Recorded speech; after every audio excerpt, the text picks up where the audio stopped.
ये छोटी बात नहीं है। किसी का जीवन आपने ले लिया, और मरने वाले इंजीनियर हैं, मरने वाले विधि के लोग हैं, अधिकारी हैं, कर्मचारी हैं, व्यापारी हैं, किसान हैं। ये व्यापारी, ये समस्या पूरे देश में गुवाहाटी से चौपाटी, कन्याकुमारी से कश्मीर तक मुंह बाए विकराल भेड़िए की तरह खड़ी है। उत्तर प्रदेश में भेड़िया आ जाता है, पीलीभीत, लखीमपुर खीरी या बहराइच में एक दो भेड़िए आ जाते हैं, पूरा सिस्टम अलर्ट हो जाता है, ड्रोन चलने लगते हैं, आप लोग भी पहुंच जाते हैं। भेड़िया इधर गया, भेड़िया उधर गया, यहां पंजा मारा, यहां पंजा मारा, यहां पंजा मारा, यहां मारा। ये भेड़िया जेंडर बाइस्ड कानून बने हुए हैं। ये भेड़िया सबसे बड़ा है। ये भेड़िया खेतों में नहीं घूम रहा है, ये भेड़िया जंगल में नहीं घूम रहा, ये भेड़िया महानगरों में घूम रहा है, ये भेड़िया बेंगलोर में घूम रहा है, आगरा में घूम रहा है, मुंबई में घूम रहा है, दिल्ली में घूम रहा है, भोपाल में घूम रहा है, शिमला में घूम रहा है, जम्मू में भेड़िया घूम रहा है, खा रहा है लोगों को, खा रहा है पुरुषों को। बिल्कुल ऐसा लग रहा है सर जैसे फेक केसेस की बाढ़ आ गई है। सर कौन कौन से ऐसे कानून है जिनका दुरुपयोग किया जा रहा है महिलाओं के द्वारा? देखिए लगभग जितने, देखिए पॉक्सो कानून आया, महिलाओं के लिए था, सब बच्चों के लिए था, सबके लिए था। लेकिन ब्रजभूषण सिंह का केस आपने देखा, सांसद, बाहुबली सांसद, 55 स्कूल चलाने वाला, कुश्ती महासंघ के अध्यक्ष बनकर कुश्ती को दुनिया का सबसे बड़ा खेल बनाने वाला, इतने अधिक मेडल लेने वाला, अपने तन मन धन की कमाई को, सरकारी नहीं, अपनी व्यक्तिगत निजी कमाई को खेलों के लिए लगाया, कुश्ती के लिए लगाया, पहलवानों के लिए लगाया, ड्राई फ्रूट्स खिलाए, अपनी गौशाला बनाई, अपना दूध चला, अपने कोच बुलाए अपने पैसों से। परिणाम क्या हुआ?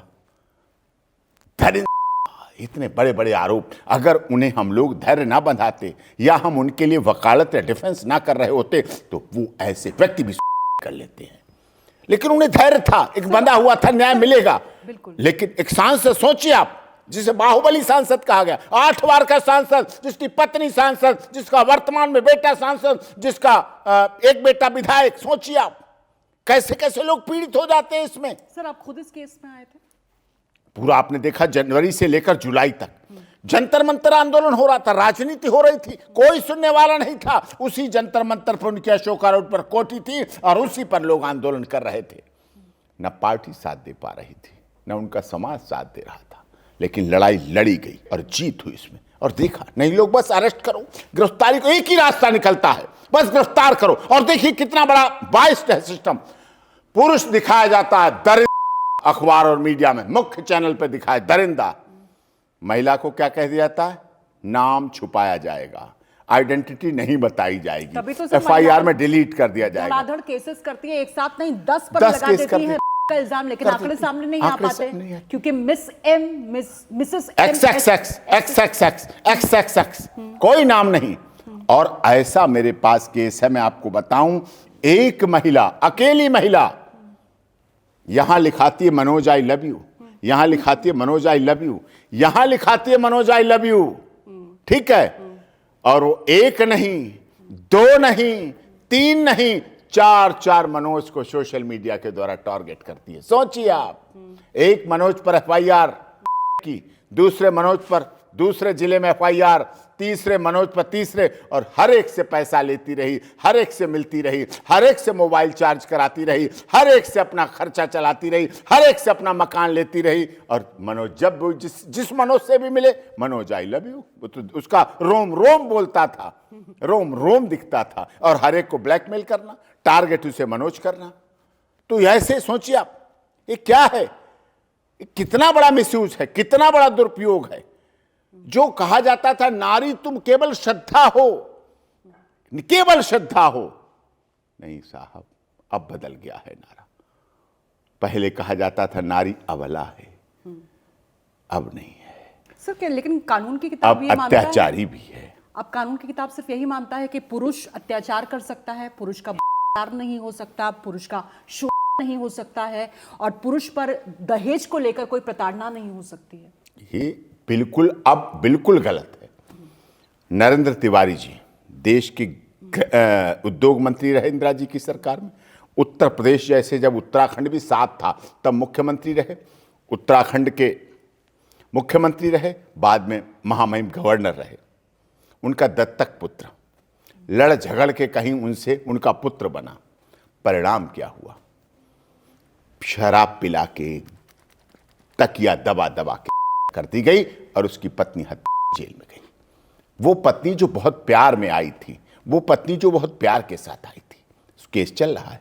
सोचिए आप, ये केस हैं, वो बेडरूम और वो बेड जो दहेज में मिले थे, जो तोहफे में मिले थे, और वो बेड जो सुहाग रात का गवाह बने थे, उसी बेड के बॉक्स में उसी सुहाग रात बातें वाले पति की उसी पत्नी ने करके बेड में बॉक्स में भर दिया और उसी के ऊपर दूसरों के साथ रंगरेलियां मनाई, खुलेआम रंगरेलियां मनाई। पति अंदर सड़ता रहा, खून रिस कर बाहर निकलता रहा, रंगरेलियां मनती रही उस बेड पर जिस बेड पर सुहाग रात की सबूत रहा था। कभी फूल बिखेरे गए थे, कभी चादरा आई लव यू का बिछाया गया था, कभी दिल दिल वाला चादरा बिछाया गया था। उसी चादरे और गद्दे के नीचे उसी पति की बॉडी पड़ी रही। केस खुले, बंद हुई महिलाएं, पत्नी बंद हुई, दोस्त भी बंद हुए, चल रहे हैं। लेकिन क्या यह हमारी सामाजिक रिश्ता, विवाह को, परंपरा को नहीं तोड़ रहा है? लोगों में डर पैदा होता जा रहा है। आज विवाह के नाम से युवा डरने लगा है। आज कपकपी छूटती है उसकी, वो कांप जाता है विवाह के नाम पर। और ये कपकपी इंजीनियर्स को है, लॉयर्स को है, बड़े बड़े पुलिस में अधिकारियों को है, जो बन गए अधिकारी, सब कुछ है, सक्षम है, लेकिन वो शादी के नाम पर डर जाते हैं, भय खाते हैं कि मैं तो कुछ भी सह लूंगा, लेकिन शादी की बात या इसके बाद मेरा पिता, मेरी मां, मेरी दादी, मेरी नानी, मौसी, काकी, चाची, बहन, बहनोई, इनका क्या होगा? परिवार की संरचना टूट रही है। वो शादी को लंबा खींचता है, अभी नहीं अगले साल, और उसका हिम्मत नहीं हो पा रही, वो हौसला नहीं बना पा रहा है, वो डर रहा है उससे। तो ये जो चीजें बढ़ती चली जा रही हैं, ये इसका कारण यही है कि इतने के बाद भी अब तो पुरुष मर रहे हैं, अब तो पुरुष कर रहे हैं, अब तो पुरुष अपनी वीडियो और नोट लिखकर मर रहे हैं। अब तो पुरुष आयोग बना दो, अब तो पुरुष हेल्पलाइन जारी कर दो, अब तो पुरुष हेल्प डेस्क जारी कर दो। जानवरों के लिए हेल्पलाइन है, कुत्ते बिल्लियों के लिए हेल्पलाइन है, एमसीडी के ढक्कन खुले रह जाएं इसके लिए हेल्पलाइन है, नाली बंद है इसके लिए हेल्पलाइन है, एयरपोर्ट पे हेल्पलाइन है, रेलवे पे हेल्पलाइन है, डीटीसी पे हेल्पलाइन है, वन संरक्षण के लिए हेल्पलाइन है, आग के लिए हेल्पलाइन है, पानी के लिए हेल्पलाइन है, बारिश से भर जाए उसके लिए हेल्पलाइन है। पुरुष मर रहा है उसके लिए कोई हेल्पलाइन नहीं, कोई सुरक्षा नहीं, कोई संरक्षण नहीं, कोई हेल्प नहीं, कोई आयोग नहीं, कोई मंत्रालय नहीं, कोई कानून नहीं। और कहते हैं डॉक्टर भीमराव अंबेडकर बाबा साहब जिस संविधान निर्मात्री सभा के सदस्य रहे, समानता है, समरूपता है, एक रूपता है, साथ साथ कंधे से कंधा मिला के चलिए।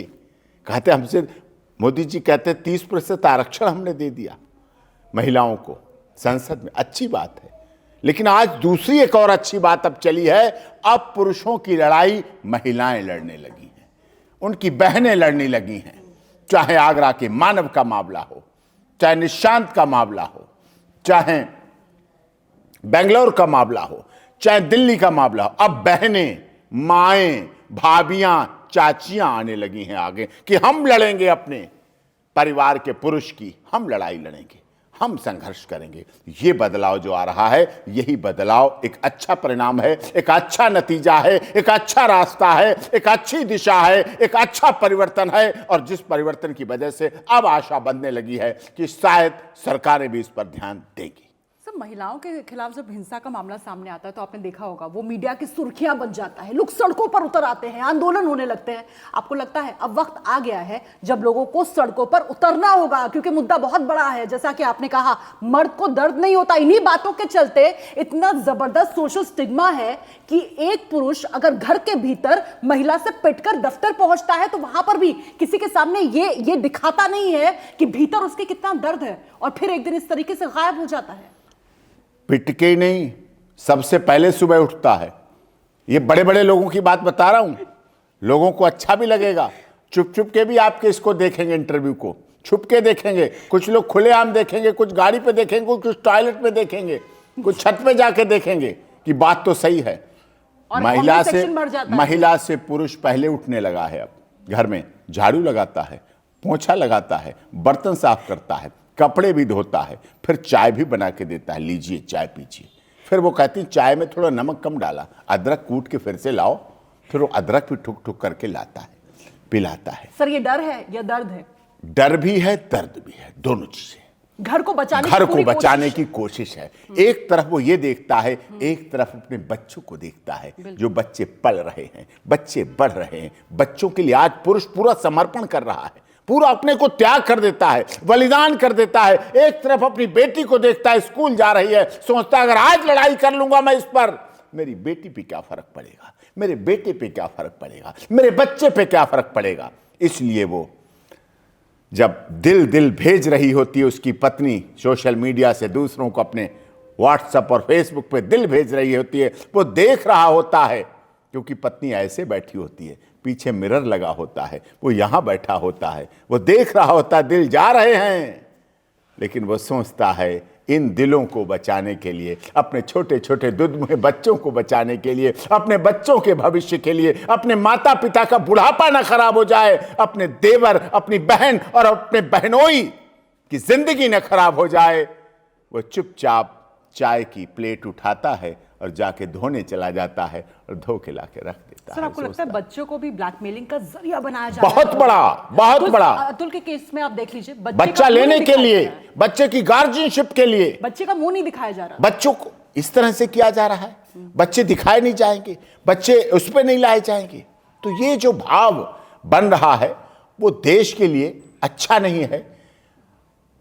देखिए, हमारी संविधान कहता समानता होनी चाहिए, हम सब एक बराबर हैं, लेकिन आज भी पहले कहते थे बेटी बचाओ बेटी पढ़ाओ, बेटी पढ़ाओ, अब है बेटा बेटी एक समान कहता है हमारा संविधान। अब ये लागू करना पड़ेगा कि बेटी बचाओ बेटी पढ़ाओ कर लिया आपने, अब बेटा बेटी एक समान कहता है हमारा संविधान, और बंद करो ये अत्याचार और बंद करो ये सिस्टम, ये कहना पड़ेगा। बिल्कुल आंकड़े इस बात की गवाही दे रहे हैं कि किस तरह से जो कानून है वो पूरी तरह से महिलाओं के पक्ष में है और उसका हो रहा है दुरुपयोग। सर क्या इस तरह का मेंटेनेंस के केस में भी महिला भी एमबीए है, पुरुष भी एमबीए, दोनों पति पत्नी एमबीए है, लेकिन अनरेबल कोर्ट दुख के साथ कहना पड़ रहा है, बहुत सम्मान के साथ कहना पड़ रहा है, अनरेबल कोर्ट पुरुष से कहती नहीं मेंटेनेंस तो तेरे को ही देनी पड़ेगी, ये एमबीए है, कोई फर्क नहीं पड़ता। क्यों नहीं भाई, समानता लाइए ना, समता लाइए ना, एक रूपता लाइए ना। ये चीज आपको लाने में तभी तो एक रूपता बढ़ेगी, तभी तो समानता बढ़ेगी, तभी तो एक रूपता बढ़ेगी। नहीं आती है, नहीं चल रही है। देश का दुर्भाग्य और देश की प्रॉपर्टी, आप कहें रेवेन्यू की बात, आप कहें सुरक्षा की बात, कि महिला के संरक्षण की बात, रिकॉर्ड निकाल के दीजिए, दिल्ली मुंबई कलकत्ता बॉम्बे मद्रास कहीं की निकाल के लीजिए, छोटे नगर बड़े नगर महानगर कहीं की निकाल के लीजिए, सबसे अधिक प्रॉपर्टी की अगर मालकिन कहीं कोई है तो महिला है। वो पत्नी के रूप में है, वो भाभी के रूप में है, वो मां के रूप में है, वो दादी के रूप में है, वो उसकी मालकिन है। तो सोचिए आप। सर आपको लगता है पुरुषों को सोचना पड़ेगा, अपनी बीवियों के नाम पर प्रॉपर्टी कर देते हैं, वो कहीं ना कहीं बैकफायर कर जाता है? बैकफायर नहीं, वो का कारण भी बनता है, मौत का कारण। मौत का कारण वही तो बनता है कि अब तो हमारे पास आ गया, चल अब तो मैं यहां दूसरे को बिठा लूंगी, अब तो मैं दूसरे को घुमाऊंगी, अब तो मैं दूसरे के साथ जाऊंगी। अब बालकनी से वो देखता है कि रात के 2 बजे उतर रही हैं मैडम, आई हैं किसी के साथ, गले मिल रही हैं, आ गई हैं घर में, वो देखता है, उन्हें देखता है, उसका अंदर की गुस्सा जागती है, अंदर का पुरुष जागता है, लेकिन वो अंदर का पुरुष मर जाता है या तो बच्चों को देखकर, या अपने बूढ़े माँ बाप को देखकर, या फिर अपने नौकरी को देखकर, या अपने परिवार की समाज को देखकर, या लोगों की सोच को देखकर। लोग क्या कहेंगे, ये व्यक्ति बहुत अच्छा था लेकिन कर लिया, मर गया। लेकिन अब वो संख्या भी बढ़ने लगी है, 150 से 250 पुरुष। आज जितनी देर में आप इंटरव्यू कर रही हैं, जितनी देर में आपका इंटरव्यू चल रहा है ब्रॉडकास्ट, इतनी देर में इस देश में कई पुरुष आत्महत्या कर चुके होंगे और उसका रिकॉर्ड भी नहीं होगा। नेशनल क्राइम रिकॉर्ड ब्यूरो भी उसके मामले में चुप हो जाता है। अगर निकालना है तो ये उन बापों से पूछिए, उन भाइयों से पूछिए जो अपने सामने अपने छोटे और बड़े भाइयों की क्या रिश्ता, क्यों? वो दोस्त थी उसकी, उससे अनबन हो गई। वो एक फ्रेंड थी उसकी, उससे अनबन हो गई। वो उसने कह दिया केस दर्ज कर दूंगी, इसलिए वो डर गया था। वो कहती केस दर्ज कर दूंगी। 7 साल से दोस्ती है, 5 साल से दोस्ती है, 6 साल से दोस्ती है, 8 साल से दोस्ती है, लिव इन में रह रहे हैं, साथ रह रहे हैं, साथ घूम रहे हैं, पुणे घूम रहे हैं, अहमदाबाद घूम रहे हैं, माता वैष्णो देवी जा रहे हैं, कन्याकुमारी जा रहे हैं, केरल जा रहे हैं, कश्मीर जा रहे हैं, गोवा जा रहे हैं, पणजी जा रहे हैं, मनाली जा रहे हैं, शिमला जा रहे हैं, फोटो बन रहे हैं, वीडियो बन रही है, रील बन रही है, व्हाट्सएप जा रहा है, सोशल मीडिया जा रहा है, फेसबुक जा रहा है, लाइव जा रहा है, सब कुछ जा रहा है। उसके बाद भी पुरुष पर केस लगा दिया जाता है, दर्ज कर दिया जाता है, बंद कर दिया जाता है। तो शादी का झांसा देकर और जब फोटो दिखाए जाते हैं माननीय अदालत को, तो कहा जाता है इन फोटो का क्या करूं। कुछ माननीय अदालतें मान लेती हैं, कुछ माननीय अदालतें नहीं मान लेती हैं। जेलें भरी पड़ी हैं, देश की जेलें भरी पड़ी हैं। आप आंकड़े निकाल के देखिए, देश की जेलें ऐसे लोगों से भरी पड़ी, पूरी तरह से भरी पड़ी। घरेलू हिंसा, शादी का झांसा देकर 10 साल से शादी का झांसा। और दिल्ली में शादी का झांसा, कदम कदम पर पीसीआर है दिल्ली में, कदम कदम पे वीडियो कैमरे लगे हैं, सीसीटीवी कैमरे लगे हैं, कदम कदम पे पुलिस, कदम कदम पे सुरक्षा, तब भी शादी का झांसा दिया जा रहा है। 10 साल से शादी का झांसा, 5 साल से शादी का झांसा, फिर वही कहानी, कोल्ड ड्रिंक में पिला दिया हमें, ये पिला दिया हमें, सहमति का बगैर संबंध बने। बस सहमति, मेरी सहमति नहीं थी, 10 साल से हमारे संबंध। अरे अक्सर एक महिला अगर मेडिकल के लिए इनकार करते हैं, उसके बावजूद भी हमें मेडिकल नहीं कराना है। इतने पर भी अरेस्ट हो सकता है अगर एंटिसिपेटरी बिल ना ली जाए। नए कानून में कुछ परिवर्तन है, वीएनएस में कुछ बदलाव हैं, लेकिन अभी भी बहुत जरूरत है, अभी भी परिवर्तन की बहुत जरूरत है, अभी भी बहुत बदलाव की जरूरत है, और ये होना चाहिए। बिल्कुल सर, कौन कौन से ऐसे कानून है जिनका दुरुपयोग हो रहा है?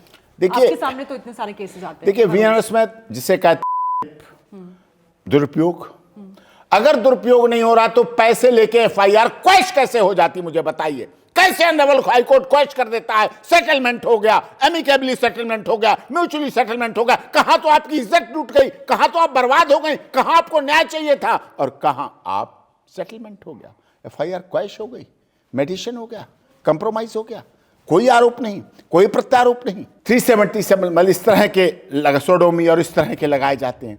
दूसरे रिश्तों में जेठ को फंसा दो, अगर जेठ कार्य करने वाला है घर में, उस पर फंसा दो। ससुर है तो ससुर डर जाता है, क्या सोचता है पता? मैं इस कॉलोनी में 40 साल से रह रहा हूं, मैं आर्मी का ऑफिसर रहा, मैं नेवी का ऑफिसर रहा, मैं थल सेना, जल सेना, वायु सेना में रहा, मैं पुलिस का अधिकारी रहा, मैं बड़ा व्यापारी रहा, मैं प्रोफेसर रहा, मैं वाइस चांसलर रहा। अब मेरे ऊपर का प्रकरण लगा के जाएगी, अब मेरी बहू का एफआईआर दर्ज करा के जाएगी, अब मुझे चौकी बुलाया जाएगा, अब मुझे थाने बुलाया जाएगा, अब मेरी गिरफ्तारी होगी, अब मुझे जेल जाना पड़ेगा, अब मेरी एंटिसिपेटरी बेल होगी नहीं होगी, यहां से होगी हाई कोर्ट नहीं होगी, मैं क्या हूंगा? वो जाता है, कमरे को देखता है, मकान को निहारता है, फन लगाता है, जाता है। बस कहा जाता है पारिवारिक तनाव में उन्होंने आत्महत्या कर ली।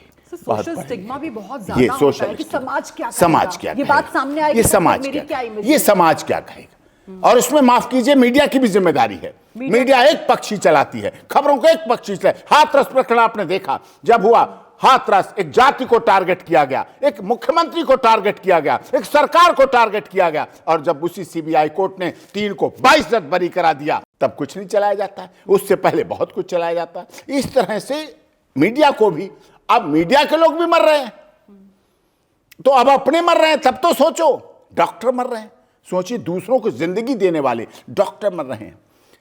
दोस्ती में दोस्ती है, फ्रेंडशिप है, इससे ब्रेकअप हो गया इसलिए मर रहे हैं, उससे ब्रेकअप हो गया, उससे दोस्ती हो गई इसलिए मर रहे हैं, वो उसके पास चली गई इसलिए मर रहे हैं, वो कह रही है एफआईआर दर्ज करा दूंगी। डीबी एक्ट में पूरे परिवार को फंसा दो, दहेज प्रताड़ना पूरे परिवार को फंसा दो।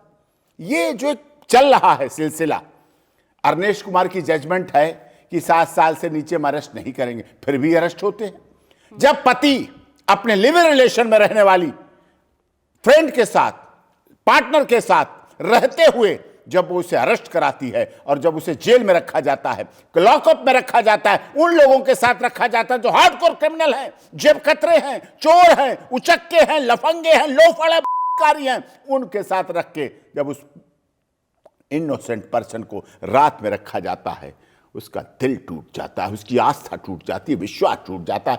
अगले दिन कोर्ट पेश होके बेल दे दे तो बहुत अच्छी बात, ना दे तो चलो जी जेल चलो। ऐसा हो रहा है। वो आता है, जब बाहर आता है, निकल के आता है, उसका सब कुछ टूटा हुआ लगता है, उसे अपना मकान बिखरा हुआ लगता है, समाज में वो दोषी बन चुका होता है, वो समाज से मुंह छिपाता है, वो रास्ते बदलता है, वो गलियों में से निकलता है, वो बेटाइम निकलता है कि इतने टाइम नहीं निकलूंगा, लोग देखेंगे मुझे क्या कहेंगे। सबसे बड़ा पाप है। संघर्ष करना चाहिए और अब वो संघर्ष दिखने लगा है, अब सुनने भी लगे हैं। आप जैसे वरिष्ठ पत्रकार भी लोगों के दर्द को बताना चाहते हैं, सरकार को आगाह करना चाहते हैं, जागृत करना चाहते हैं कि ऐसा हो तो निश्चित तौर पर हो। और ये बातें अब होनी चाहिए, सदन में भी होनी चाहिए, विधानसभा में भी होनी चाहिए, राज्यसभा में भी होनी चाहिए, विधान परिषद में भी होनी चाहिए, क्यों नहीं होनी चाहिए, और होनी चाहिए। और जब होगी तो निश्चित तौर पर परिणाम होगा। अब संघर्ष के लिए सबको मिलकर करना होगा, महिलाओं को आगे आना पड़ेगा। वही महिलाएं जो सीता, सावित्री, गार्गी, अपाला, अनुसुईया, रजिया, सुल्ताना दिशा देने का काम करती थी, अब इतिहास में ऐसी महिलाओं को आगे आना पड़ेगा और अपने पुरुषों को, अपने पिता को, अपने जेठ को, अपने देवर को, अपने भाई को, अपने चाचा को, अपने काका को, अपने मौसे को, अपने बेटे को, अपने भतीजे को, अपने नाती को, अपने पोते को बचाने के लिए संघर्ष करना पड़ेगा। और जब सड़कों पे भी आएंगी, संसद में भी जाएंगी, सुप्रीम कोर्ट में भी बात आएगी, ऑनरेबल हाई कोर्ट में भी बात आएगी, निश्चित तौर पर परिवर्तन होगा। सर, आपको लगता है कि घर से लेकर बाहर तक पुरुष कहीं भी सुरक्षित नहीं है? वो अगर कहीं जा भी रहा है और एक महिला बगल से निकलती है, कहती है इसने मुझे गाली दी, भले भले उसका कोई गवाह ना हो, लेकिन फिर भी उसके खिलाफ एक्शन लिया जा सकता है। घूर के देखा, घूर कर देखा, स्टॉकिंग की, देख रहा पीछे था, आ गया, पीछे मुझे गंदे तरीके से छूने की कोशिश। वर्क प्लेस में भी यही है, विशाखा कमेटी बैठ जाएगी अगर एक महिला आके बोलती है कि इसने हैरेसमेंट किया है। लेकिन पुरुष के लिए क्या विकल्प है? यही तो मैं कह रहा हूं, यही विकल्प तो चाहिए। अब कोई कमेटी ऐसी बनानी पड़ेगी जो पुरुष भी अपनी बात कह सके, नहीं तो वही अपने वर्क प्लेस का दुखी व्यक्ति, वर्क प्लेस का परेशान व्यक्ति कह नहीं पाएगा, वो कर पाएगा। और वो क्या कर पाएगा? या तो वो उसमें ढल जाए या तो पिटने लगे, बस टर्मिनेट कर दिया जाता है। उस पर ये आरोप होते और ये आरोप चल रहे हैं। इसीलिए लोग अब पीड़ित पुरुष घरों में भी बहुत हो गए हैं। बड़े बड़े अधिक, मुझे कहते हुए गुरेज नहीं है, बड़े बड़े अधिकारी पीड़ित हैं, कह नहीं पा रहे।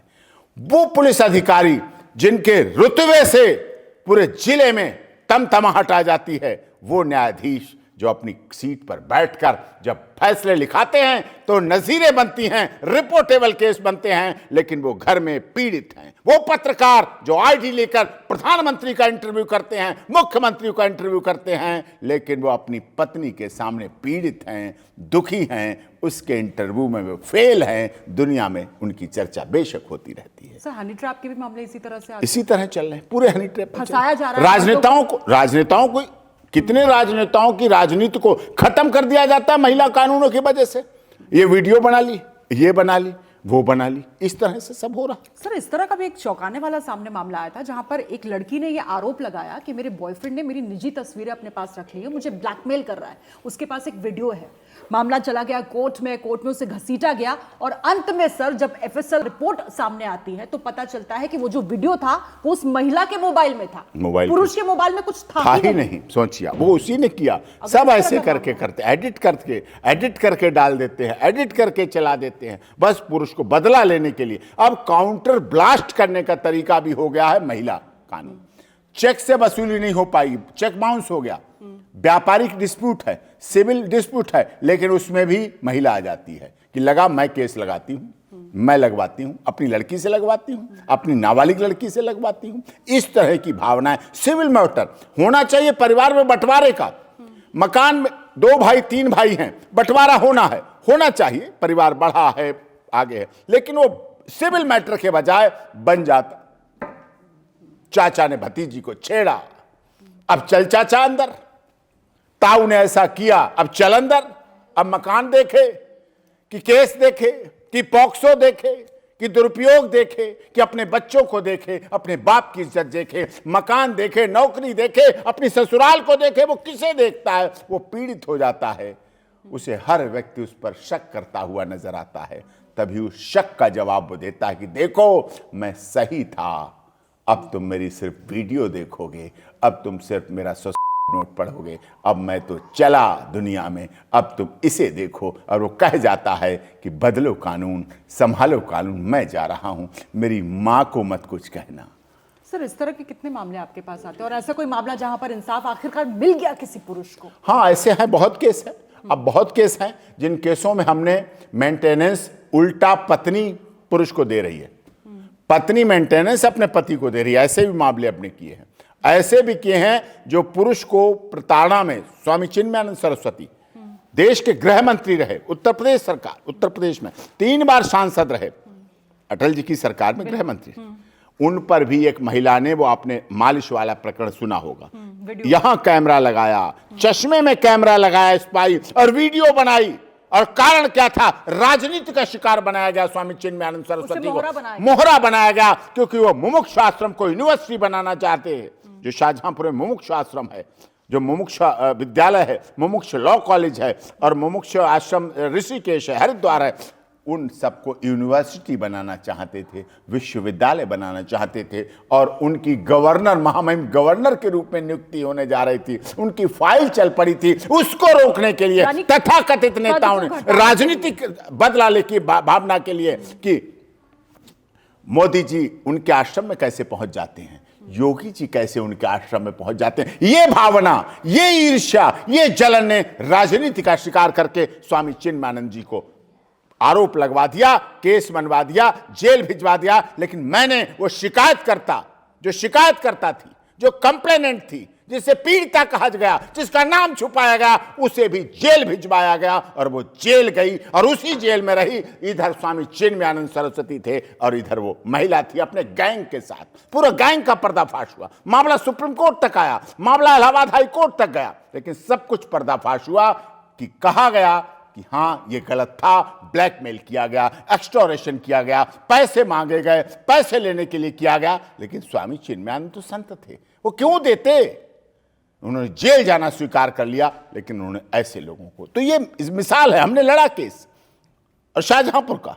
यानी सर, संकेत बिल्कुल साफ है और शुभ भी है कि आप घबराइए मत, आप डरिए मत, आप दबाव में मत आइए कि अगर कोई ब्लैकमेल कर रहा है जबकि आपकी कोई गलती नहीं है, तो फिर आप दबाव में मत आइए। लीगल रिकोर्स है, बिल्कुल राहत मिल बिल्कुल बिल्कुल राहत मिलेगी, लेकिन उसमें संघर्ष करना पड़ेगा, हिम्मत रखनी पड़ेगी, हौसला रखना पड़ेगा, विश्वास रखना पड़ेगा। लड़ाई लंबी है, रास्ता लंबा है, लेकिन थक जाएंगे, लेकिन थकने के बाद आपको एक राहत मिलेगी, एक सहारा मिलेगा, एक विश्वास मिलेगा, एक उदाहरण बनेगा, एक रिपोर्टेबल जजमेंट बनेगा, जो दुनिया के लिए नजीर बन के साबित होगा। सर, यही मेरा सवाल था कि रिलीफ मिलेगा या रिजल्ट, यानी कि राहत तो मिल जाती है, लेकिन लोग कहते हैं फैसला आने में बहुत देर हो जाती है। नहीं, रिजल्ट भी मिलता है।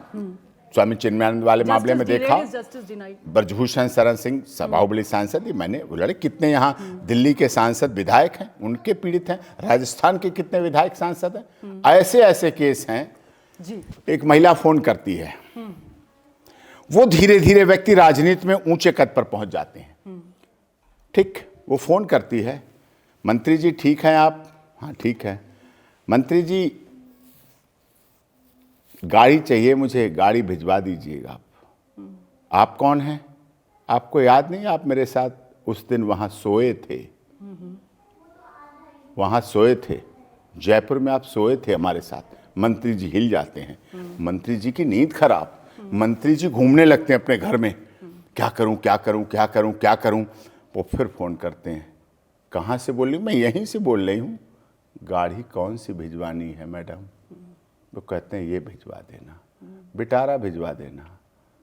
मंत्री जी कहीं से करके गाड़ी भेज देते हैं। ठीक है, शांत हो जाते हैं कि ओहो राहत की सांस ली, अब क्या हो गया। फिर कुछ दिन बाद फोन आता है, अब ये जरा फ्रिज हमारा ख़राब हो गया, इसे भिजवा दीजिए। मैं वही बोल रही हूँ जो आप मेरे साथ सोए थे।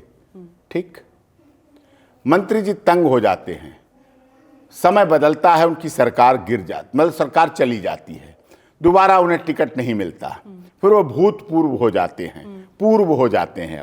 अब उनके पास कुछ नहीं रहता, बिल्कुल साख पर बट्टा भी नहीं लगेगा, साख पे बट्टा वाली बात।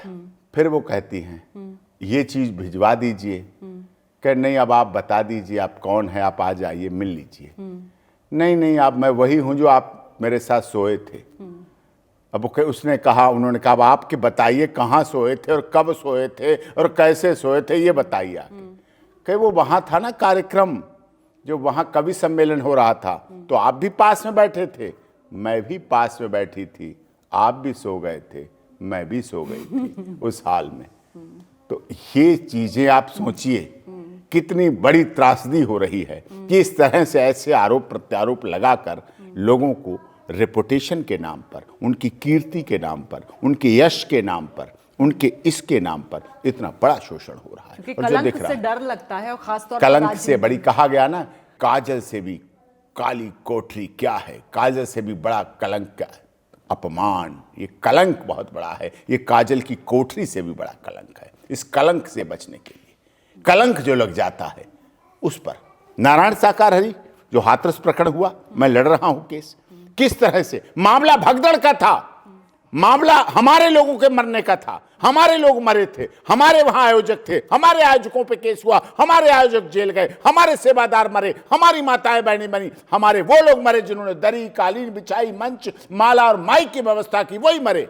लेकिन जब ट्रायल शुरू हुआ, मीडिया ट्रायल शुरू हुआ, तब नारायण साकार हरि के यहां गोपियां क्यों डांस करती हैं, बच्चियां हमारी, बेटियां हमारी, परिवार हमारा, महिलाएं हमारी, लेकिन उस दिशा में मोड़ने का प्रयास किया। ऐसा हुआ, वैसा हुआ, ये हुआ, वो हुआ। इसका मतलब झूठे आरोप, झूठे प्रत्यारोप लगाइए और किसी धार्मिक संत को बदनाम कीजिए, और माफ कीजिएगा, धार्मिक संत भी इस बात से बचे नहीं हैं।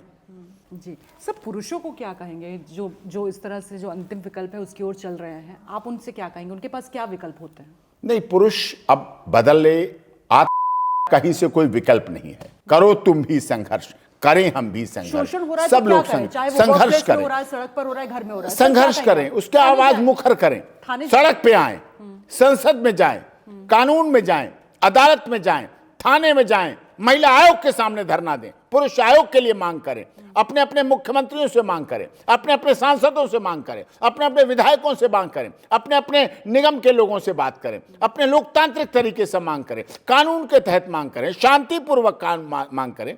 बिल्कुल सर, महिलाओं की बात होती है तो क्या कहा जाता है कि आधी आबादी की बात कोई नहीं कर रहा है, लेकिन अब पुरुषों की बात फिर हम कैसे करें? पुरुष भी तो आधी आबादी है ना, वो ससुर भी तो जो मर रहा है वो भी तो आबादी है, वो जेठ जो घर से छोड़ के जा रहा है।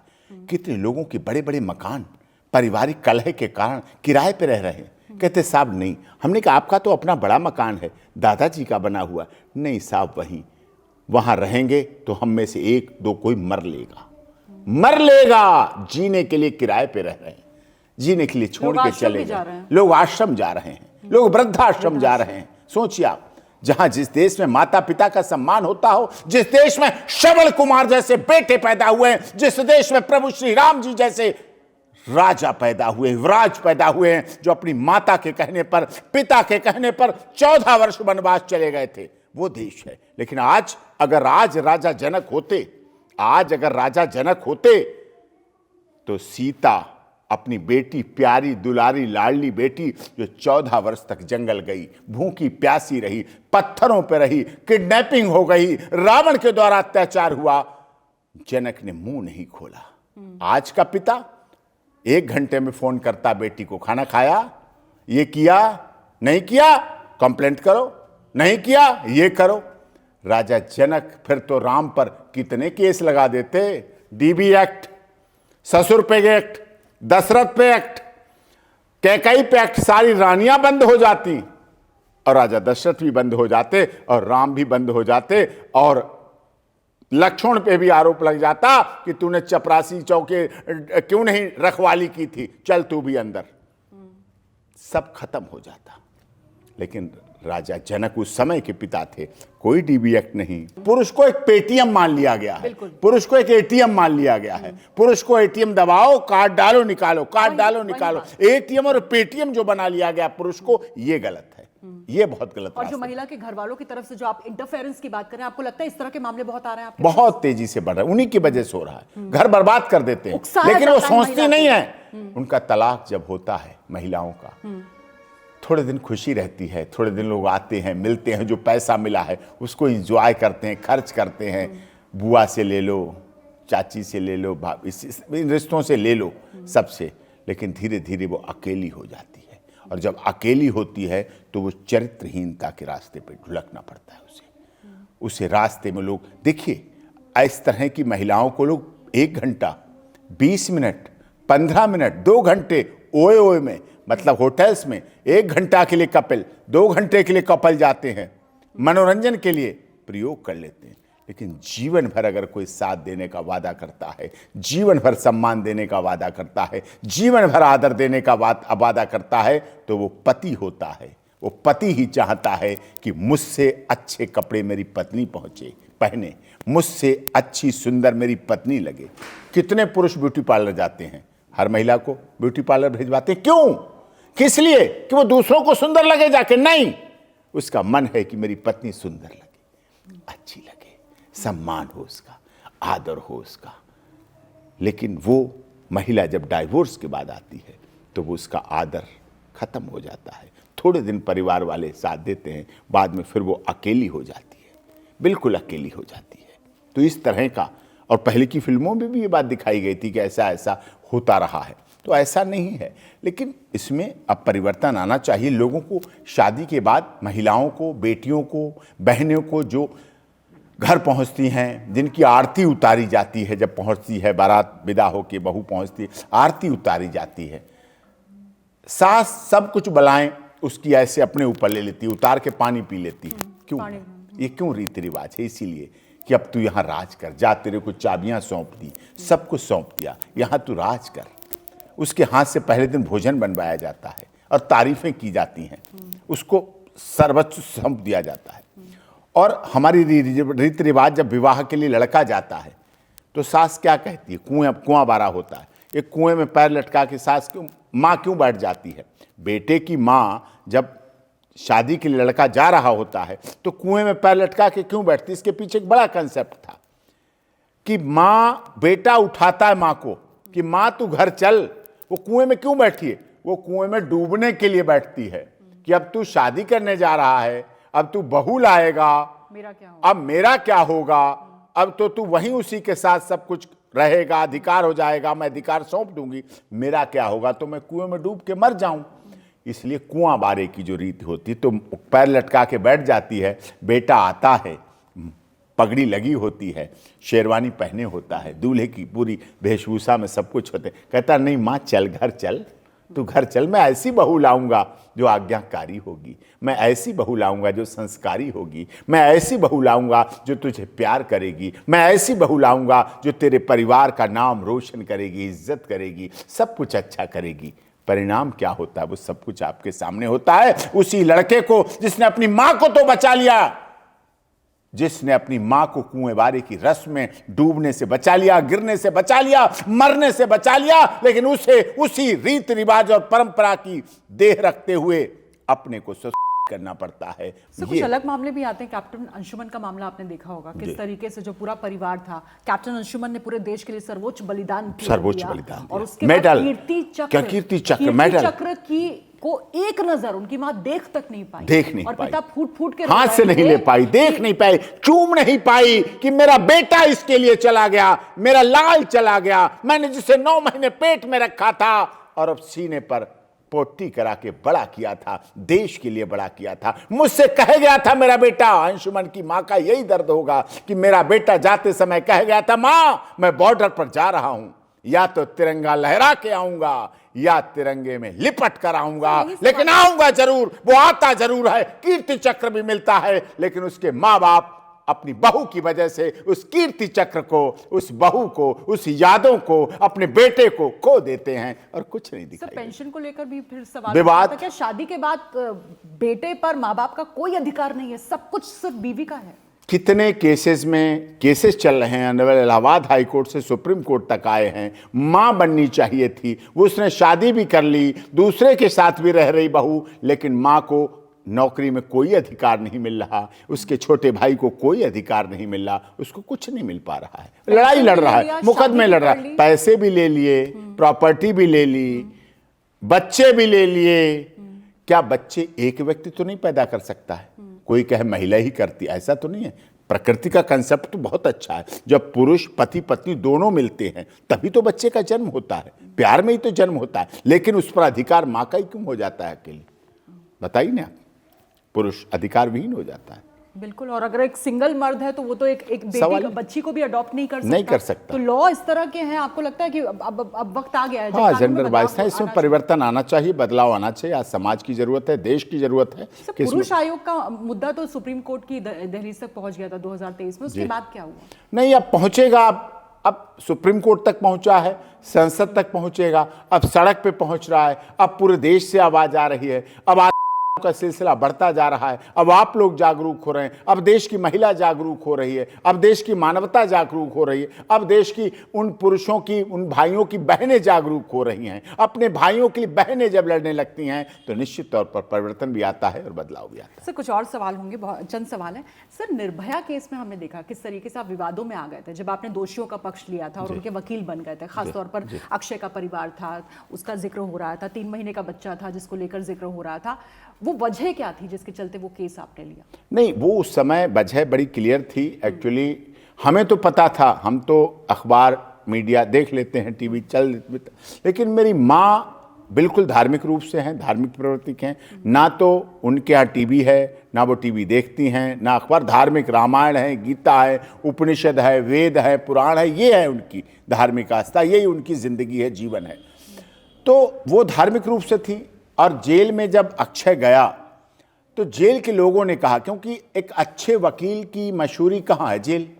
भाई वहाँ तो वही प्रचारक है उसके, हमारे और तो कोई है नहीं, हमारे होर्डिंग वोर्डिंग तो लगे नहीं हैं, हम कोई सरकार तो है नहीं, तो वहाँ है। तो वहाँ लोगों ने उससे कहा कि अगर ये डॉक्टर AP सिंह लड़ें केस तुम्हारा तो कुछ हो सकता है, केस तो बहुत बवाल हो ही रहा, घर जेल में भी टीवी चल रहे हैं, सब कुछ हो रहा है। तो उसकी जब धर्मपत्नी पुनीता देवी, अक्षय की पत्नी, आई बिहार से, औरंगाबाद से 3 महीने के बच्चे को लेके, समझिए उसकी शादी को 1 साल ही हुआ था, यही 3 महीने का बच्चा था, और उसी में वो नौकरी करने अक्षय आ गया था यहाँ एक हेल्पर के रूप में। सोचिए, हेल्पर से और सस्ती नौकरी क्या होगी? बिहार में नौकरी की समस्या है, बेरोजगारी है, सबको पता है, दिल्ली उसका पूर्ति करती है। तो जब वो आ गई मिलने, जेल में आई, तो उसे बताया किसी ने, पहली बार दिल्ली आई, अब पति के लिए आना था, जेल में मिलना था, मिली आके बता, तब उन्होंने बताया कि ऐसे जाओ और वो अगर मिल जाएं, वो कह दें केस, तो वो हमारे आई, यहाँ ऑफिस पे आई, यहाँ कोई नहीं उसे मिला, दीपाली पीतमपुरा वहाँ गई, वहाँ नहीं मिला, तो हमारे फार्म हाउस, वहाँ लोगों ने, पड़ोसियों ने बता दिया कि अगर उनसे केस लड़वाना है तो माता जी से उनकी मिल लेना जाके, माता जी अगर कह दें तो लड़ लेंगे। सबको पता था, मीडिया में तो चल रहा था, माता जी के अलावा सबको पता था, पूरे देश को पता था कि इस केस पे बहुत हाय अल्लाह हो रहा है, पूरा ट्रायल हो रहा है, मीडिया ट्रायल चल रहा है। लेकिन वो वहाँ गई, हमारे फार्म हाउस पे गई, हमारी धार्मिक प्रवृत्ति की माता जी उनसे मिली, जब हम ऑफिस में थे, होते हैं कोर्ट होते, तो वो मिली, तो उन्होंने बताया ठंड छिटुर रही थी, सर्दी की दिन थे, भूखी भी थी, प्यासी भी थी। तो उसने कहा इस बच्चे ने कुछ खाया पिए, दूध इसे पिला, तूने खाया कुछ? कहीं कुछ नहीं मैं खाया, मैं सुबह ट्रेन से उतरी, फिर वहाँ गई, बताया, तो उसे खाना खिलाया। मेरी माता जी ने मुझे बचपन में क्या सिखाया था? पूजा के 12 फूल, डरे हुए को अभय दान दो, भूखे को अनाज का दान, प्यासे को जलदान करो, अपमानित को आदर सम्मान, ग्रहविहीन को 2 ग्रह दान, रोगग्रस्त को औषध का दान, विद्या रहित को विद्या सिखाओ। ये 12 है पूजा के 12 फूल। और उन्होंने एक दावा भी किया था मेरे माता पिता ने मेरे साथ कि अगर पूजा के 12 फूलों में से 1 फूल भी तुम दिन में चढ़ा दोगे, इन किसी को डरे हुए का अभय दान, भूखे को अनाज का दान, प्यासे को जलदान, तो तुम्हें कभी जीवन में पीछे मुड़ के देखने का अवसर नहीं आएगा। और उनका वचन सत्य है आज भी। तो उनकी ये भावना थी, तो उन्होंने उसको कह दिया। हमारे जूनियर जो काम कर रहे थे एडवोकेट, तो उन्हें पता होता है कि क्या होगा, इसका केस कर देना, कि कर देंगे, जेल में है इसका तो पति, तो उन्होंने कहा वकालतनामा दे दो, जेल से अटेस्ट करा लाएगी, लिया जाता है। तो वो दे दिया, वो करा के ले आई, दे दिया। माता जी ने हमें बताया ये इसका केस लड़ देना ही आई है। मैंने भी कह दिया हाँ लड़ देंगे। फिर मैंने कहा ये क्या है? कही है कोई उसका पति बिहार का है और पकड़ गया यहाँ कोई, और वो केस हो गया है और निर्भया करके हो गया केस। अरे मैंने कहा माता जी ये तो बहुत बवाल है, हमारा तो बड़ा मुश्किल पड़ जाएगी इसको करने से। माता जी ने कहा केस है, हमने कहा है तो केस ही, लड़ते हो ना केस, मैंने तुम्हें लड़ाया है, लड़ाने के लिए बनाया है लोगों की। ये मेरे माता पिता ने भी कहा था, बराबर वकालत में जब मैं आया था तब भी कहा था। तो कोई केस मान के इसे लड़ो, बस लड़ो। अब माता जी का आदेश था, सिर माथे था, और मैंने वो केस लड़ा, और इतनी मजबूती और खूबसूरती के साथ लड़ा कि लास्ट 2020 तक 8 साल हो गए थे लड़ते लड़ते, नीचे से लेके ट्रायल कोर्ट से लेके honourable high court, supreme court, SLP, review, curative, माननीय राष्ट्रपति, महामहिम राष्ट्रपति जी, गवर्नर हाउस, सब जगह लड़ा गया, पूरी तरह से लड़ा। और यदि उस पर मीडिया ट्रायल ना होता या राजनीतिक दबाव ना होता, तो आप भी समझती हैं, देश की वरिष्ठ पत्रकार हैं, लिखा है आज भी संविधान में कि फांसी देने से पहले निर्विवाद रूप से कोई केस लंबित नहीं होना चाहिए। लेकिन दुख है 20 मार्च 2020 तक 8 केस इस केस में लंबित थे, जिनका डिस्पोजल आज तक नहीं हुआ है, अभी भी पेंडिंग है, लेकिन उनका एग्जीक्यूशन कर दिया गया। ये भेद था, ये मीडिया ट्रायल था। लेकिन मेरी माता ने जो विश्वास मुझे दिया, मैं उस विश्वास पर खरा उतरा। अभी आपने देखा, इतिहास गवाह है, 4 बार डेथ वारंट कभी किसी के लिए नहीं टले देश में। सर लेकिन क्या 4 बार डेथ वारंट टाले गए। क्योंकि आप मानते हैं कि वो गुनहगार थे नहीं? नहीं, देखिए, कैटेगरिकल कन्विक्शन नहीं हुआ उसमें। कैटेगरिकल जो रोल वाइज, सबका रोल तो नहीं हो सकता था, सबका रोल तो एक साथ नहीं था, बस चला भी रहा था। अगर मैं मान भी लूं, अगर मैं पूरी तरह केस को सच मान लूं, तब भी तो सबका रोल तो नहीं था। तो ये जस्टिस नहीं है। In the interest of justice अलग है, न्याय हित अलग है। न्याय होता भी चाहिए, न्याय होते हुए दिखना भी चाहिए। न्याय होते हुए दिखा नहीं। लोग आज भी सम्मान करते हैं हमारा। वो परिवार आज भी आता है। सोचिए, उस अक्षय की पत्नी निर्वाचन में चुनाव लड़ी, वहां की प्रमुख मुखिया बनी, बिहार में औरंगाबाद में मुखिया बनी, वो चुनाव लड़ी, और जब उसने अपना फोटो भेजा, मालाओं से गला उसका भरा हुआ खड़ा हुआ, तो मैंने कहा ये है, लोग उसे कहते थे, दरिंदे की बीवी। लेकिन लोगों ने उसे बम्पर वोटिंग की, उसके अपने गांव में वोटिंग की, वो चुनाव जीती। पवन की बहन सर टच में है? हाँ, वो आते हैं, जब भी आते हैं। पवन की परिवार आता है, आज भी आता है। विनय का परिवार, विनय की बहनें, पवन की बहनें आज भी हमारे यहाँ आती हैं। रक्षाबंधन वाले दिन आती हैं, राखी बांधती हैं, भैया दूज करती हैं, उनका पूरा परिवार आता है। बताइए आप, इसका मतलब वो मानते हैं इस बात को, वो समझते हैं इस बात को, वो जानते हैं इस बात को, सबको पता है। यानी प्रोफेशनल होकर आपने ये केस नहीं लड़ा था? हर केस में इस तरह से आपको लगता है कि आप एक पर्सनल? देखिए, मैं मानता हूं कि कोई मेरे पास, मैंने कहा ना, फाइल नहीं होती है, उसमें लोगों का विश्वास होता है। एक एक पन्ने में लोगों का विश्वास होता है, एक आस्था होती है, एक श्रद्धा होती है, एक भरोसा होता है, एक न्याय के प्रति चाहत होती है। और मैंने प्रयास भी किया, और इस बात को हमारे कई माननीय सुप्रीम कोर्ट के न्यायाधीशों ने भी कहा कि doctor AP. Singh is a person, voiceless person of a voice of a voiceless person. जिनकी आवाज कोई नहीं बनता, उनकी आवाज बनने का मैंने प्रयास किया। सर सीमा हैदर के केस में भी यही हुआ। हाँ, सीमा सचिन मीना के में आपने देखा, सीमा स्पाई, आतंकी, जासूस, क्या क्या नहीं बना दिया गया। कितना उसके बच्चों पर डीएनए कराओ, ये कराओ, हमने कहा सारी जांचें कराओ, सीबीआई से कराओ, गृह मंत्रालय से कराओ, रक्षा मंत्रालय से कराओ। और अगर ये पालो कि वो प्यार में आई है, अगर आप समझ लो कि वो 7 समंदर पार तो तेरे पीछे पीछे आ गई, और ओ जुल्मी तेरी जान तेरे कदमों के नीचे आ गई, जब 7 समंदर से आ गई, तब तो उसे अपना लो। तो उसे अपनाने का काम किया। इस देश के 140 करोड़ लोगों ने उसे प्यार दिया, 140 करोड़ लोगों ने सम्मान दिया, सभी धर्म जाति क्षेत्र के लोगों ने सम्मान दिया। और उससे पहले आरती यादव का केस हुआ था, अररिया की आरती यादव, छोटू यादव बिहार की, मैंने वो लड़ा, उसमें भी उसको एक बहन की तरह हमने मान के उसका लड़ा।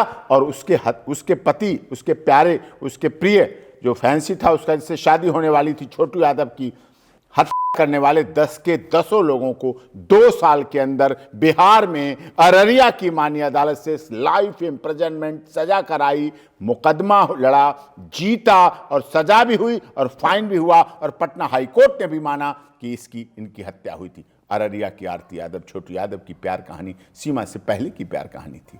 वो लड़ा, जीता, सफलता मिली। लेकिन सीमा तो मुझे लग रहा है अब आपके परिवार का सदस्य हो गई है। हाँ, मतलब सीमा गृह परिवार प्रवेश का में भी मानती है। आप हाँ, गए वो थे।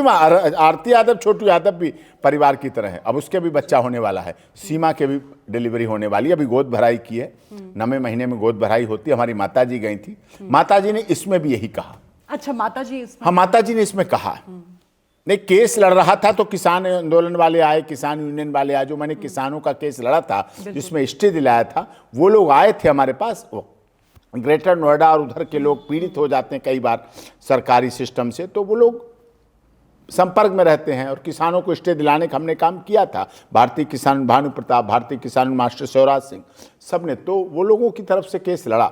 लेकिन बाद में जब रक्षाबंधन हुआ, जब मैं माताजी को लेके गया वहाँ, तो माताजी ने कहा नहीं, ये बहुत भोली है, सीधी है, और मेरी 2 बेटियां हैं, इसे तीसरी बेटी मान लेती हूं मैं, और तुम भी इसे अपनी बहन मान लेना और इसको बहन की तरह सारा जीवन भर सम्मान देना। और मैंने उसको प्रण को पाया, और चाहे रक्षाबंधन हो, चाहे भैया दूज हो, हर त्यौहार, हर तीज जैसे हम अपनी बहनों का सम्मान करते हैं, उसी तरह से सीमा मीना, सचिन मीना का भी सम्मान हो। हमें इससे फ़र्क नहीं पड़ता वो मीना समाज की हैं, वो ठुकरान मोहल्ला की हैं, वो कहाँ की हैं। हमारे लिए बेटी है, बहन है, तो उसका सम्मान है, तो आदर है। अगर उसने राखी बांधी है तो हमने उसकी राखी को आज भी संभाल कर रखा हुआ है, और पूरे रक्षाबंधन तक, अगला रक्षाबंधन आएगा, ये राखी हटेगी और दूसरी राखी बंधेगी। यानी संकल्प के साथ आप रिश्ते निभाते हैं। अब तक का सर आपका सफर इतना स्वर्णिम रहा है, आपने खुद इस बात का जिक्र किया कि बॉलीवुड की फिल्में भी आप पर बन चुकी हैं। आगे के लिए आप क्या बदलाव भारत के लिए देखते हैं, और अपने लिए अब अगला आपके लिए संकल्प क्या है? अगला, एक तो पुरुष आयोग बनना चाहिए जी। फिल्म इंडस्ट्री भी अब पीड़ित हो चुकी है, चाहे सुशांत सिंह राजपूत हो, कितने हीरोज आत्महत्या कर चुके हैं, तो इन्हें इस पर भी फिल्में बनानी चाहिए, सुधार करना चाहिए, सुधारात्मक करना चाहिए। लोगों में लोकतंत्र के प्रति आस्था, विश्वास बढ़ना चाहिए। राजनेताओं को जन भावना, मन भावना के आधार पर संसद में कार्य करना चाहिए। संविधान कोरी किताब न होके उसमें दिखना चाहिए कि संविधान के अनुसार देश चलना चाहिए। सरकार कर रही है काम, अपनी तरफ से बहुत प्रयास कर रही है, लेकिन और अधिक अभी हमें आगे प्रयास करने की ज़रूरत है। नैतिकता परिवार में बढ़नी चाहिए। नैतिकता जब परिवार में बढ़ती है तो निश्चित तौर पर जब अच्छे स्कूल बनते हैं तो नैतिकता बढ़ती है, और अच्छे स्कूल और नैतिकता जब बढ़ती है तो जेलों की संख्या कम होती है। मैं बड़ी बात कह रहा हूँ, जेलों की संख्या घटती है। हमें जेलों की संख्या बढ़ानी नहीं है, हमें जेलों की संख्या घटानी है। हमें थाने बढ़ाने नहीं है, हमें थाने घटाने हैं। हमें अस्पताल बढ़ाने नहीं, घटाने हैं। क्योंकि अगर हमारी नैतिकता बढ़ेगी, हमारा अच्छा पारिवारिक सामंजस्य बढ़ेगा, तो निश्चित तौर पर इन संख्याओं की घटोत्तरी होगी, और लोग घरों में, घर को ही एक स्वर्ग मान लेंगे। स्वर्ग से सुंदर, सपनों से प्यारा है अपना घर द्वार। हमारी फिल्मों के ये गीत होते थे जो हम बचपन में देखा करते। स्वर्ग से सुंदर, सपनों से प्यारा है अपना घर द्वार, हम पर तुम पर रहे बरसता सदा तुम्हारा प्यार, कभी घर द्वार न छूटे, कभी ये प्यार न छूटे। आज घर द्वार भी छूट रहे हैं। बेटियों का छूट रहा है तो भी हमें दुख है, पुरुषों का छूट रहा है तब भी हमें दुख है। वो भी तो हमारे समाज का ही अंग है। कहीं ना कहीं जब उनका अपमान हो रहा है, कहीं उन्हें भी तिरस्कार हो रहा है, तो ये सब विभेद क्यों घटता जा रहा है? स्वर्ग से सुंदर, सपनों से प्यारा अपना घर बनाना चाहिए, और माता पिता को भी अपने बच्चों पे समय देना चाहिए। आज पैसे की आधुनिकता में लोग अपने बच्चों को छोड़ चुके हैं। लोग अपने बच्चों को ऐसे देखते हैं बढ़ता हुआ। मैंने पूछा, मैं कितना बड़ा बेटी हो गया? कहीं इतनी बड़ी। मैंने इतनी बड़ी मतलब? कहीं साहब दर्द पता क्या है? मैं रात 10 बजे पहुंचता हूं, मेरा ऑफिस है ग्रेटर नोएडा, मेरा ऑफिस है गुड़गांव, मेरा ऑफिस है सोनीपत, मेरा ऑफिस है फरीदाबाद। 2 घंटे जाम में, 2 घंटे आने में, तो मैं 10, साढ़े 9, 10 बजे पहुंचता हूं। मेरी बेटी सो रही होती है। सुबह मैं सो रहा होता हूं, बेटी स्कूल जा चुकी होती है। बस तो मैं मुझे ऐसे देख लेता हूं कि मैं इतनी बड़ी है, अब इतनी बड़ी है, अब इतनी बड़ी है। तो ये प्रक्रिया खत्म होनी चाहिए। बच्चों के साथ रहिए। बच्चों के साथ एक कार्यक्रम में आमिर खान का आना हुआ, बड़े कलाकार बैठे तो पूछने लगे, ऐसे आपस में बैठे, कॉन्क्लेव था, तो आगे उन्हें भी पहुंचना था, हमें भी पहुंचना था, बैठा लिए जाते हैं। हमने कहा और कहिए, क्या नहीं एपी सिंह जी आप तो बहुत बढ़िया कर रहे हैं, ये कर रहे हैं, क्या कर रहे हैं। तो पूछने लगे बच्चों के बारे में। हमने बताया, हमने भी उनसे उनके बच्चों के बारे में पूछा। वो व्यक्ति रो पड़ा ये सुन के, बच्चों के बारे में अपनी, कि बच्चों के बारे में पूछ। मैंने कहा क्या हुआ? मुझे लगता मैंने कोई दुखती रग छेड़ दी है। मैं समझ गया मैं शायद अपडेट नहीं हूँ। मैं फिल्मी दुनिया से मुझे लगा कि मैं अपडेट नहीं रहता हूँ, शायद इसलिए मुझे दुख है। मैंने गलत पूछ लिया। मैंने क्या हो गया? मैंने हाथ रख के कहा क्या हो गया? कुछ मैंने गलत कहा? कहे नहीं आपने सही कहा, गलत मैं था। मैं जब पैसे की दौड़ में, नाम की दौड़ में, शोहरत की दौड़ में ऊंचाइयों पर था तो मैं देख ही नहीं पाया कि मेरे बच्चे मुझसे कब बड़े हो गए। और ये देश का भविष्य, और वो देश का भविष्य थे, मेरे भविष्य थे। आज वो मुझसे नहीं बात करते। आज उनके पास, मेरे पास समय नहीं था। जब मैं कहता हूँ मेरे पास बैठो, तब वो कहते हैं आप भी मेरे साथ नहीं बैठे थे कभी। आपने कभी मुझे बचपना नहीं देखा। मुझे नौकरों ने पाला, मुझे ड्राइवर ले गए, मुझे कुक ने खाना खिलाया, ये किया। आपने कभी मुझे नहीं बैठ के बात की। तो ये होना चाहिए। बच्चों को अपना भविष्य मान के अपने साथ रहिए, उनके साथ खेलिए। और डॉक्टर्स का भी कहना, अगर आपका ब्लड प्रेशर कोई दवा इंजेक्शन नहीं डाउन कर सकता, आप बच्चों के साथ रहिए, आपका ब्लड प्रेशर डाउन हो जाएगा। सनातन के लिए क्या क्या बोला जाता है? सनातन डेंगू है, मलेरिया है, HIV है, एड्स है, रामायण काल्पनिक है, राम सेतु काल्पनिक है। ये बोला गया, हमारे देश में बोला गया, इसी देश में बोला गया, इसी देश की मीडिया ने चलाया कि सनातन धर्म डेंगू है, मलेरिया है, HIV एड्स है, राम सेतु काल्पनिक है, रामायण नहीं है। भूल गए कि सनातन धर्म वो है जो कहता है सर्वे भवन्तु सुखना सर्वे सन्तु निरामया। सनातन धर्म विश्व के कल्याण की भावना करता है। जब हम यहां अपने ऑफिस से कहीं यज्ञ होते हैं तब क्या बोला जाता है? अंत में धर्म की जीत हो, डॉक्टर AP सिंह की जीत नहीं हो, धर्म की जीत हो, अधर्म का नाश हो, प्राणियों में सद्भावना हो, विश्व का कल्याण हो। हम विश्व के कल्याण की भावना करके हवन करते हैं और अपने घरों के दरवाजे खोल देते हैं कि औषधीय गुण ये सब में जाना चाहिए। हमारी गंगा पाप नाशिनी है। हमारी गंगा हिंदू, मुस्लिम, सिख, ईसाई कोई फर्क नहीं करती। गंगा में आप पूजा करिए, गंगा जल से आप वुजू करिए। गंगा सबके लिए पवित्र है। दिव्य महाकुंभ सबके लिए पवित्र है। ये सनातन है। सनातन कहता है वसुधैव कुटुंबकम, और उसी आधार पर हमारी भारत की सरकार कहती one earth, one family, one future, one health लेके चलती है। हमारे यहां ये सभ्यता दिखाई गई है।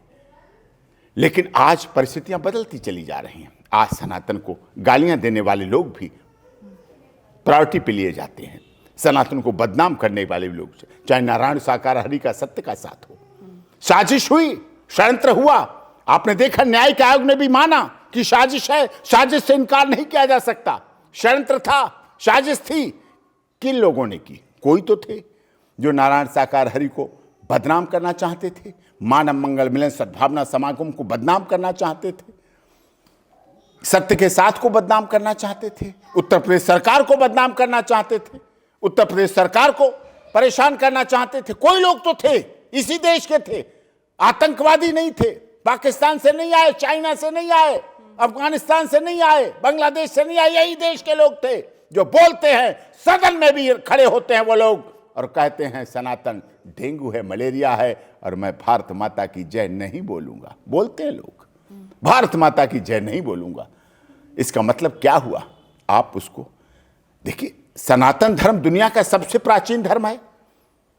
क्रिश्चियनिज्म आया, एक समय है, ईसा मसीह आए, अपनी विचारधारा को उन्होंने फैलाया। इस्लाम धर्म आया, मोहम्मद साहब आए, उन्होंने अपनी विचारधारा को फैलाया, इस्लाम धर्म आया। सिखिज्म आया, सिख धर्म आया, गुरु नानक देव सिंह जी आए, गुरु गोविंद सिंह जी आए, उन्होंने अपना चलाया और सिख धर्म चला। और इन सबसे पहले क्या था? सिख धर्म से पहले कोई तो धर्म था, क्रिश्चियन धर्म से पहले कोई तो धर्म था, इस्लाम से पहले कोई तो धर्म था, कोई तो थी। कंधार कभी तो था ना, कंधार नरेश तो होता था ना कहीं। श्रीलंका में कभी रावण होते थे ना, ये बांग्लादेश और सब नेपाल सब एक होता था ना। वो कौन सा धर्म था? वो सनातन धर्म था। इसलिए सनातन धर्म हमारा प्राचीन है। अंग्रेजों ने मिटाने का प्रयास किया, औरंगजेब ने मिटाने का प्रयास किया, मुगलों ने मिटाने का प्रयास किया, कई बार प्रयास किया, हर बार प्रयास किया जाता है। अभी कुंभ में भी हुआ। योगी जी ने कहा ना, महाराज जी ने, कि साजिश है, बख्शेंगे नहीं, छोड़ेंगे नहीं उन लोगों को जिन्होंने साजिश रची है भगदड़ में। तो ये इस तरह से साजिशें रची रहती हैं, रची जाती हैं। लेकिन फिर भी सनातन धर्म सबसे संघर्ष करके, सबसे लड़के आगे बढ़ने, ऊपर चलने का काम सदैव करता है, क्योंकि सनातन धर्म सबका साथ, सबका विकास, सबका विश्वास, सबके साथ न्याय करता है। सनातन धर्म में पूजा जब होती है तब ये हमारा नहीं कहता ब्राह्मण कि सिर्फ आपका कल्याण हो, आपके घर का कल्याण हो, आपके बेटे बेटी नाती पोते का कल्याण, वो नहीं कहते हैं। वो कहते हैं विश्व का कल्याण हो। वो कभी नहीं कहता हमारा ब्राह्मण कि हिंदू मुस्लिम सिख ईसाई का कल्याण हो या हमारे डॉक्टर AP सिंह का कल्याण हो। वो कहता विश्व का कल्याण हो। जब कोविड-19 कोरोना वैक्सीन आया, हमारे ने बनाया, हमारे देश ने बनाया, हमारे वैज्ञानिकों ने बनाया, तो हमने केवल अपने लोगों को 3 डोज नहीं दी, हमने पाकिस्तान में भी डोज दी, हमने बांग्लादेश में भी डोज दी, हमने श्रीलंका में भी डोज दी, हमने अफगानिस्तान में भी भेजा, हमने अपने पड़ोसी मित्रवत व्यवहार को निभाया और करके भी दिखाया। तो ये हमारी भावना है, इसलिए हम वसुधैव कुटुंबकम हैं, इसलिए हम सर्वजन हिताय, हम सर्वजन हिताय और सर्वजन सुखाय का नारा लेकर चलते हैं। हम प्राणियों में सद्भावना का उद्घोष बोलते हैं, प्राणियों में, सब में हम सद्भावना रखना चाहते हैं। बहुत बड़ी बात सर आपने कही कि सोच बदलो, देश बदलो। बिल्कुल। संयम की बात हो, सुरक्षा की बात हो, संस्कार की बात हो, समरसता की बात हो, समानता की बात हो, घर से शुरुआत होगी, घर बदलेगा, फिर समाज बदलेगा, फिर देश बदलेगा, और फिर ये बहस ही खत्म हो जाएगी कि हम किस बात को लेकर बहस कर रहे हैं कि पुरुष पीड़ित है या फिर महिला पीड़ित है। कोई भी नहीं पीड़ित होगा। बहुत बहुत शुक्रिया हमारे साथ जुड़ने के लिए और इस तमाम बातचीत के लिए। आपके सभी दर्शकों को कि आप इतनी वरिष्ठ पत्रकार हैं, आपने लोगों की आवाज बनने का काम किया। उनकी आवाज लोग नहीं बनते, अंधाधुंध में, भीड़ में लोग हवा में बह जाते हैं, आंधी में बह जाते हैं, लेकिन आपने विपरीत परिस्थितियों में लोगों की आवाज बनने का काम किया। आपको भी, आपके पूरी टीम को, आपके पूरे स्टूडियो को, आपके पूरे चैनल को, आपके दर्शकों को बहुत बहुत धन्यवाद। बहुत बहुत शुक्रिया सर।